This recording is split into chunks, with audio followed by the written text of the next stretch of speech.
Hello વિદ્યાર્થી મિત્રો, એજ્યુકટેકનો ચેનલમાં આપનું સ્વાગત છે। આજે આપણે શીખીશું ધોરણ 10 વિષય સંસ્કૃત પાઠ 18 મુક્તાની મુક્તકાની। પાઠ 18ના સ્વાધ્યાયના પ્રશ્નોના જવાબની અહીં આપણે સમજ મેળવીશું। તો ચાલો શીખીએ પાઠ 18 મુક્તાની મુક્તકાની।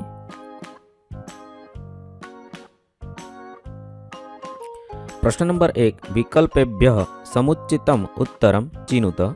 સાચો ઉત્તર લખવાનો છે। 1, કસ્ય મૂર્તિ પवर्ग रचिता अस्ति? जवाब थशे शिवस्य मूर्ति।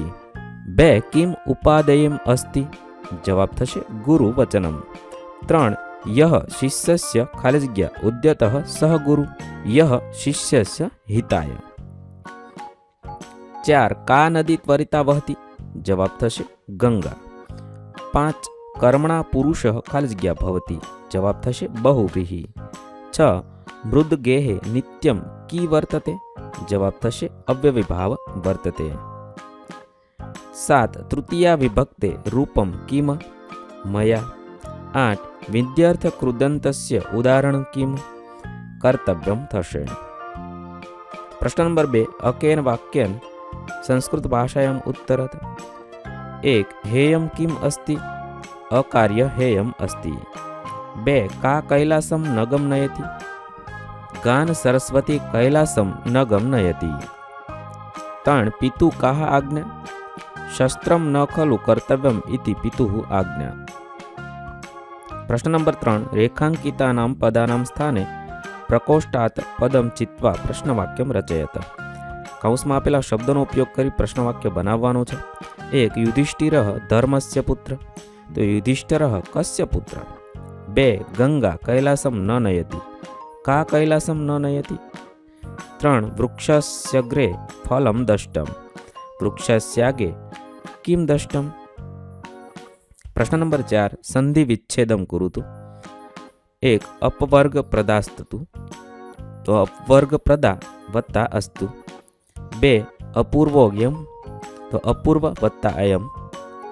3, पितुराज्ञा। तो पितुः वत्ता आज्ञा। द्विगुरपि। तो द्विगुः वत्ता अपि। त्यारबाद प्रश्न नंबर 5, समास प्रकारम लिखत। 1, गुरुवचनम। तो षष्ठी तत्पुरुष समास थशे। 2, फलाग्रे। तो षष्ठी तत्पुरुष समास थशे।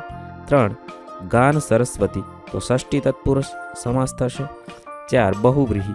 तो बहुव्रीहि समास थशे। त्यारबाद प्रश्न नंबर 6, शब्द रूपाणां परिचयं करयत। हिताय। तो हितः नपुंसकलिंग छे। नामः चतुर्थी एक वचन है।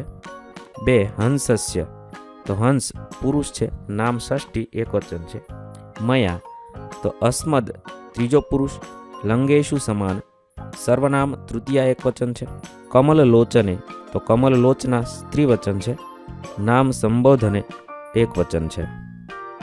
प्रश्न नंबर 7, गुर्जर भाषायां संक्षिप्तम टिप्पणम लिखत। गुजराती में लखवानुं छे। 1, अपवर्ग प्रदा शिवनी मूर्ति 5 वर्गथी केवी रीते रचायेली छे? तो अपवर्ग मोक्ष आपनारी शिवनी मूर्ति 5 वर्गथी आ रीते रचायेली छे। पिनाक, फणी, बालेंदु, भस्म, मंदाकिनीयुता अर्थात भगवान शिवनी मूर्ति में 5 वर्गना 5 वर्ण आवे छे। प, फ, ब, भ अने म। आ रीते तमे लखी शको। पहलो छे ए प वर्ण थशे। प वर्ण पिनाक में शिवनु धनुष्य है। बीजो फ वर्ण फणी में आवे छे। फणी एटले नाग थशे। त्रीजो छे बालेंदु एटले बालचंद्र भगवान शिव तेने मस्तक पर धारण करे छे। अने चौथो वर्ण भ छे। शिव आखा शरीरे भस्म चोळे छे। अने पांचमो वर्ण म छे। भगवान शिवे मंदाकिनी गंगा ने पोताना मस्तक पर धारण करी छे। आ रीते 5 वर्गथी रचायेली छे। 2, गुरु केवा होवा जोईए? गुरु अधिगत तत्व अर्थात जेणे संपूर्ण तत्वज्ञान प्राप्त कर्युं होय एवा अने जे सतत शिष्यना हित माटे तत्पर होय एवा होवा जोईए। 3, कोईपण व्यक्ति बहुव्रीहि केवी रीते बनी शके? बहुव्रीहि एटले बहव विहव यस्य स अर्थात जेनी पासे बहु डांगर होय ते। बहु धान्य होवानो अर्थ खूब ज समृद्ध होवुं। खूब समृद्ध थवा माटे पुरुषार्थ एटले के उद्यम करवो जरूरी छे। प्रश्न नंबर 8, गुर्जर भाषायाम् अर्थ विस्तारं कुरुतु। भगवान किमुपादेयं गुरुं वचनं हेयमपि च किम कार्यम? को गुरु अधिगत तत्व शिष्य हितायोद्यतः सततम। अनुवाद छे। हे श्रीमान, ग्रहण करवा जेवुं शुं छे? गुरु वचन। अने त्यागवा योग्य शुं छे? अने न करवा जेवुं काम? कोण गुरु छे? જેણે તત્વજ્ઞાન પ્રાપ્ત કર્યું છે અને જે નિરંતર શિષ્યના હિત માટે તત્પર છે. અર્થ વિસ્તારમાં લખી શકાય. પ્રસ્તુત શ્લોકમાં પ્રશ્નોત્તરો છે. પહેલો પ્રશ્ન પૂછાયો છે કે શું ગ્રહણ કરવા જેવું છે, તેનો ઉત્તર પણ તેની સાથે જ છે, ગુરુ વચન એટલે ગુરુનું વચન. બીજો પ્રશ્ન પૂછવામાં આવ્યો છે કે શું ત્યાગ કરવા જેવું છે, તેનો ઉત્તર છે તેની સાથે જ છે, અકાર્યમ અર્થાત ન કરવા જેવું કામ. ત્યારબાદ પ્રશ્ન પૂછાયો છે ગુરુ કોને કહેવાય, તો ગુરુ જીવનના તત્વજ્ઞાનનો જ્ઞાતા હોવો જોઈએ અને તેના હૈયે શિષ્યનું હિત વસેલું હોવું જોઈએ, જે શિષ્યના હિત માટે જ સતત તત્પર રહે છે. તે સાચા ગુરુ છે, તે જ તત્વજ્ઞાન છે. આ મુક્તકમાં પ્રશ્નોત્તરના માધ્યમથી ગુરુનું મહત્વ દર્શાવવામાં આવ્યું છે. જે મનુષ્ય ગુરુના વચન પ્રમાણે વર્તીને કર્મમાં પ્રવૃત્ત રહે છે તે ક્યારેય દુઃખી થતો નથી. અકાર્ય કરીને પાપના ભાગીદાર બનવા કરતાં તેનો ત્યાગ કરવો એ જ ઉત્તમ છે.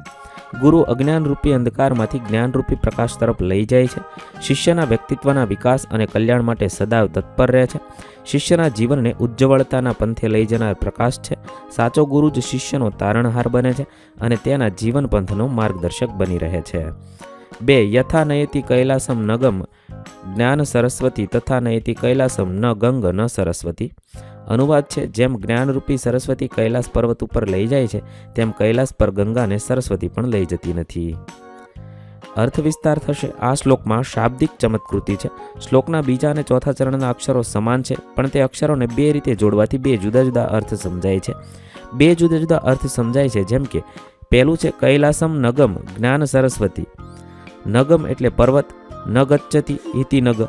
ગાન સરસ્વતી એટલે સંગીત પ્રિય સરસ્વતી. બીજું છે કૈલાસમ ન ગંગ ન સરસ્વતી. ગંગા અને સરસ્વતી નામની પ્રસિદ્ધ નદીઓ કૈલાસ પર્વત પર લઈ જતી નથી. ફક્ત સંગીત વિદ્યામાં પારંગત એવી સરસ્વતી દેવી જ કૈલાસ પહોંચાડે છે. આ રીતે તમે લખી શકો છો. અહીં આપણા પાઠ 18ના પ્રશ્નોના જવાબ પૂર્ણ થશે.